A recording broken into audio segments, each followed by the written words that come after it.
बहन का फोन आया है कि इतने साल बाद परदेश से आया है और मेरे बच्चे के हाथ पर 100 रुपल्ली रख कर गया है। मेरे हाथ में किसकी कहानी है नहीं पता, लेकिन जिसकी भी कहानी है ना, दिल रोने लगा ये सुनकर। परदेसी की कहानी है। 10 साल हो गए थे परदेश में काम करते हुए। पहला साल कर्ज उतारने में और दूसरा तीसरा साल बहन की शादियों की भेंट चढ़ गया। चौथे साल कुछ करके आने का सोचा तो पापा की तबीयत खराब हो गई, नहीं आ पाया।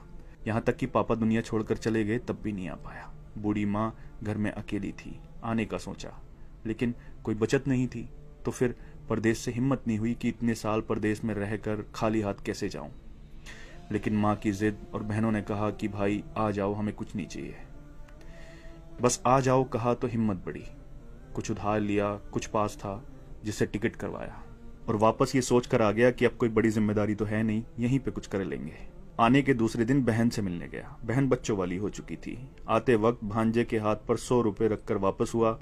दूसरी बहन के यहाँ पहुंचने पर पास के पैसे भी खत्म हो चुके थे, लेकिन ये उम्मीद थी कि ये बहन ज्यादा नजदीक है, कुछ नहीं बोलेगी। वहां से वापसी पर भांजे के हाथ पर कुछ नहीं रखा और जब घर पहुंचा तो मां ने बताया कि एक बहन का फोन आया है। बहुत बड़ा दिल चाहिए यार ये सुनने के लिए। एक बहन का फोन आया है कि इतने साल बाद परदेश से आया है और मेरे बच्चे के हाथ पर 100 रुपल्ली रख कर गया है। इतना तो हम फकीरों को दे देते हैं। दूसरी बोली, मेरे बच्चों के हाथ पर 10 रुपल्ली भी रख कर नहीं गया, ससुराल में मेरी नाक कटा दी। ये सब सुनकर मैं सुन्न रह गया और अब अपनी 10 साल की कमाइयों का हिसाब लगा रहा था। अरे यार, अगर पुराना घर छोड़कर नए घर में भी चले जाओ ना तो ख्वाब हमेशा पुराने घरों के आते हैं। और एक परदेसी तो अपना सब कुछ छोड़कर चला जाता है अपनों के लिए, अपनों को बसाने के लिए।